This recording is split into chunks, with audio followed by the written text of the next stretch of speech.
আপনারা কি জানেন কিয়ামতের ময়দানে আল্লাহর কাছে বান্দা কোন আমল করলে হিসেব ছাড়া জান্নাতে যাবে? জানেন কেউ? বলতে পারেন কেউ? ভাই, আল্লাহর কাছে হিসেব দিয়ে জান্নাতে যাওয়া কি সহজ কাম না কঠিন?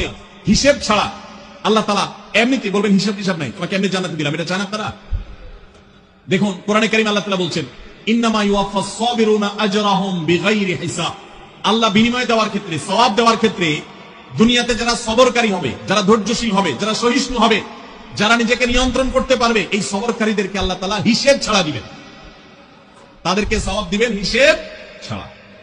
তাহলে আপনি যখন আপনার কর্মস্থলে থাকবেন আপনাকে ধৈর্য ধারণ করতে হবে। আপনি যখন পাবলিক পরিবহনে উঠবেন আপনার মাথা ঠান্ডা রাখতে হবে। আপনি যখন আপনার বাসা বাড়িতে থাকবেন আপনার মাথা ঠান্ডা থাকতে হবে। মাথা গরম হয়ে যায় যাদের, হট মেজাজ যারা, কথায় কথায় মাথা গরম হয়ে যায়, ধৈর্যহীন হয়ে যায়, যেখানে সেখানে গন্ডগোল বাধায় দেয়, মারামারি বাধায় দেয়, ধৈর্য সহ্য বলতে কিছু নাই, এই লোকগুলো কিন্তু এই সৌভাগ্যবান মানুষদের কাতারে শামিল হতে পারবে না।